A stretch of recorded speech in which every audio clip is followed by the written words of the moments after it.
Yes, this time with feeling.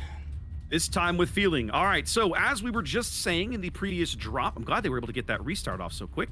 NK starting off here on the north spawn of North with Ohio and Kremlin for their battleships. 4 cruiser lineup, Salem, Moskva, Marseille, and Venezia. A nice well-rounded mix of capabilities. And their destroyer lineup, Delny, Daring, and Yu Yang. That is a radar Yu Yang. And let's see, let's check on the Daring. Nothing exciting there. That's it. Otherwise, Delny, Moskva. I don't even see anything. I don't see anything particularly. Like, I thought maybe the Delny might go for range or something, but I don't see that either. He's gone for like a reload build. So I'll be really curious to see how they use the Delny. We've seen it in limited quantities in the tournament, but not a whole bunch. What's YKO got going at the bottom end? Yeah, my guess is they're trying to set him up as a destroyer assassin. We'll see what happens. To the south, opposing them, YOLO Kraken Overdrive, bringing with them a Ohio St. Vincent. For battleships, for cruisers, we've got Marseille. And the first time we've seen a Jinan in King of the Sea 15 so far. So that's interesting. And then also, the first time we've seen a Sevastopol in King of the Sea. Yeah, that's a really weird pick. And then we've got a Brisbane, and then a legendary Gearing, a regular Daring, and a regular Torpedo Spec Shimakaze to finish up their lineup. So, let's see. Let's talk Jinan first. Of course, deep water torpedoes, reload boosting capability on those deep water torpedoes. It's got Pan-Asian smoke, so relatively quick, short duration, quick reload smoke. And it's got a heal. I'm really interested, fellas, about the Brisbane. I think that this might prove to be a pretty popular pick over the course of the tournament. Obviously, the ship just dropped last month, and it's kind of like a better Minotaur in a lot of ways. It has the longer range radar, of course, at 12 kilometers. It doesn't last very long, but as we all know, range is very key in King of the Sea for everything. And then, of course, it also has access to HE, so it's just as brittle, but it's very maneuverable, and I'm very curious to see how the ship is used. And, of course, it's being driven by none other than Sneaky Snack. No, not me. The other one.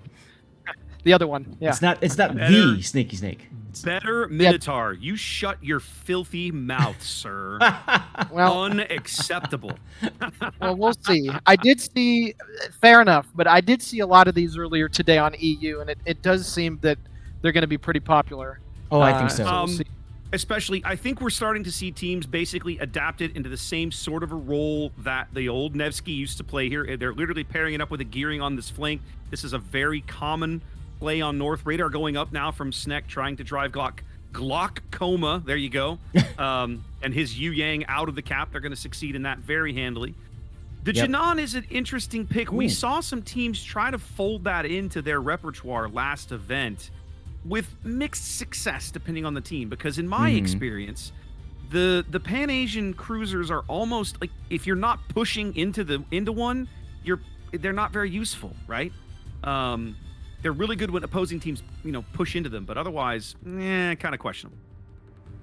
Right. Yeah, and I definitely agree with you there, especially given the current deployment of NK. The Venezia and the Marseille are certainly not the types of ships that you'd be expecting to push this flank, so I wonder if they're going to realize that, YKO, and maybe move the Jinan around, because I do kind of agree at this point, it's very good as a battleship farmer that's getting pushed into, and obviously there's nothing at the moment that it'd be able to do that with, but we'll see. Checkmate's Daring is outspotted at sea. Icon Shimakaze's got him lit on the surface. There goes the St. Vincent shells. Now, I also want to talk, St. Vincent got slapped a couple times by the Kremlin. He did. Who's about to take a torpedo. He took 2 there. Yeah. Big hits on Florida Tyrant right at the extreme edge of the range of those torpedoes as well. We haven't had a chance to talk about the other odd ship choice, that being the Sevastopol. Sevastopol. Yeah, so that is such a weird pick. That's Mr. Snuffleupagus, and I'm curious. So Sevastopol is a little bit different. It's got a very long duration heal, but it doesn't heal a lot each tick. So it takes a while to get it going, and you have to train yourself, in other words, to kind of hit that heal button a lot sooner than you normally would with just about any other ship in the game. That being said, she's got a couple other quirks about her. Do you guys think that she's worthy and competitive? My quick answer would be no.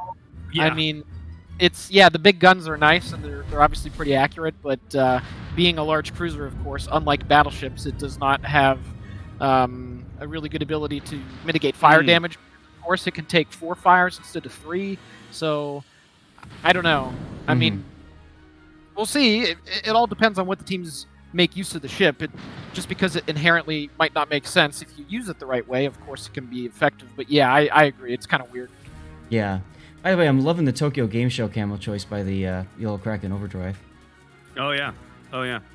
Now Sevastopol is this weird kind of on the daring clone of one of my favorite ships, one of my favorite premium ships, and that's Siegfried, Tier 9 German cruiser Siegfried. She has the same guns, the same kind of dispersion on those German 380s. She's very, very accurate, but like Snake was saying, the heel is very odd, and we've seen teams try it, and it's been of limited success. I'm dubious. So I don't know if you guys just noticed this, but Glaucoma did not see torpedoes coming and just took at least one of them. The Yu Yang took over one there. At A there. That gearing, remember those gearing torpedoes, very low detection, low time to react. Yeah, this would be the perfect time to get that Brisbane a little bit closer to the A cap because I wasn't paying exact attention to the rotations over at A, but it's clear that YKO has the advantage here, especially with the DDHP, and I think they need to get that Brisbane up there closer. Well, they used the Jinan smoke to maneuver behind at the moment. The Jinan is now lit. They're using the gearing smoke to try and conceal them again. Yeah, Buddy Christ kind of pinned here between the Venezia and the Marseille, taking a bit of a chunk there, nothing catastrophic. And this, while the gearing smoke comes up and cleans up there. Yeah. That Marseille is in a very precarious position, though. He really is. Ooh, yep, here they come. He's gonna take 2 of these, and I think there's another set of deep waters right behind it still coming in. Yeah. And Hydro is down for another 6 seconds on Flatulent Fox's Marseille. This Marseille made a huge mistake. They need to pick this kill up. Yeah, go ahead, Seth. Jinan and Brisbane, I mean, the way that they're setting that up, they want the enemy to push into them. That's the game they are looking for, and NK is obliging them right now and playing their game. Oof.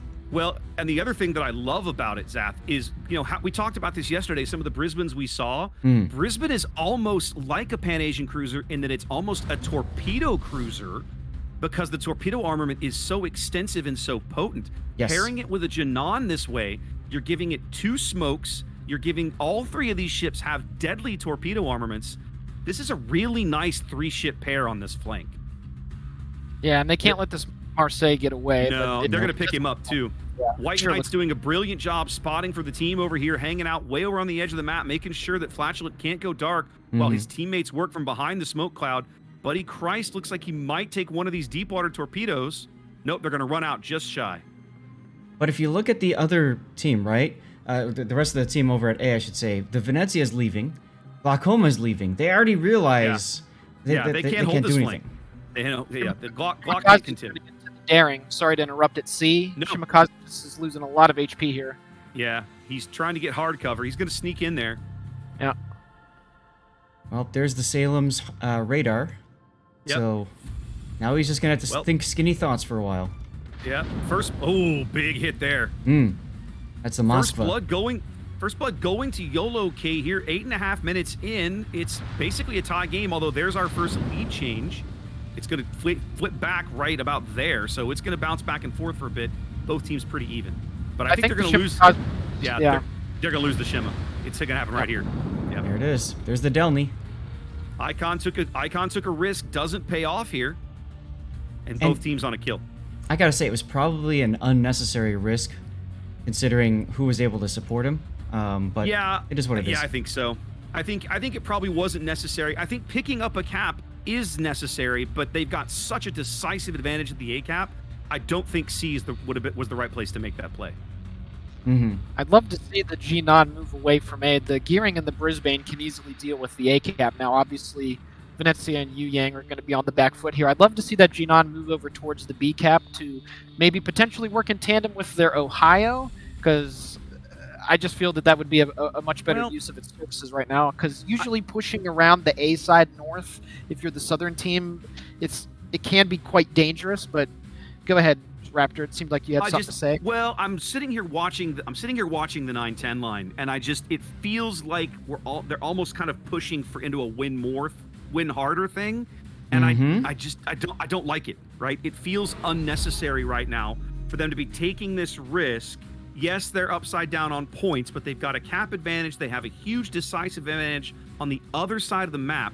At this point, I feel like they're better off saying, look, we're going to envelop this cap, prevent you from moving down the 9-10 line.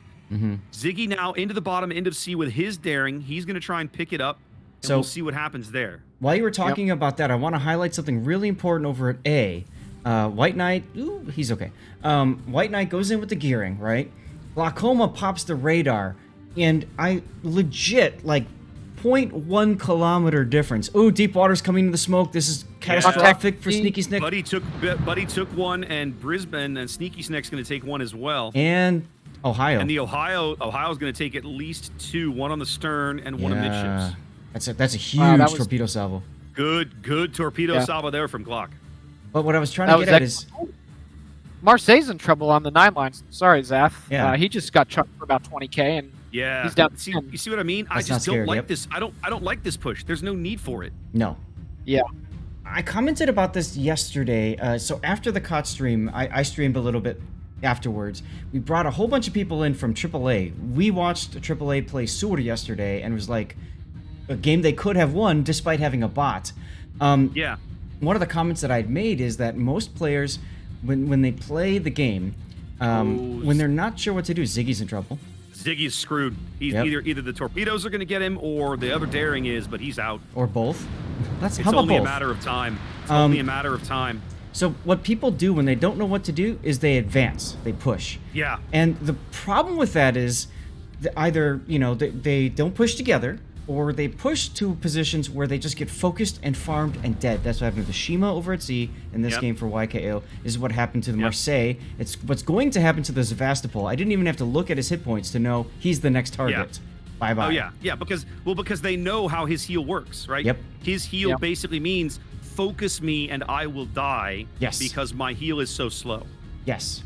And that's exactly what the Salem was able to do. But I also got to say, Irish Potato, this was the problem of not moving the Ohio and the Junon back to B. The Moskva just walked into B. He just walked right in. I was waiting for that to happen. Yep. And he also was responsible for the radar that killed the daring at C, of course. Yes. Long range. So it was just a well-played, well-executed by Potato, and that probably locked up the game here for them, I must say.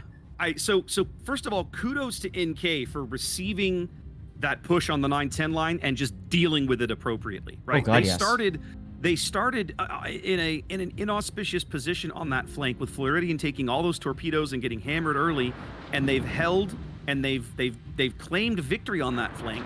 Partly, I think, due to YKO overextending a bit, but also because they have focused targets together consistently and done it well. That's right. That they did. Yes. I feel like once the A flank, once YKO's way on the A flank, all they had to do was be patient, and it felt like they were now in a hurry to win. All right, thank you very much, Qui-Gon. I agree, Raptor, and the lack of rotations back to B really kept them, I think, from having a chance to win, because at this point, I don't think there's a way out of this. There's just too much help. They're 500 points down. I mean, there's time on the clock, but they have a 200,000 HP disadvantage. I mean, I don't know how you come back from that. And kudos to Glaucoma, right, for getting shot up early, taking a torpedo, and yet he's still in the game. He's still impactful with those long-range deep waters. We saw a salvo earlier. He landed 4 of 10.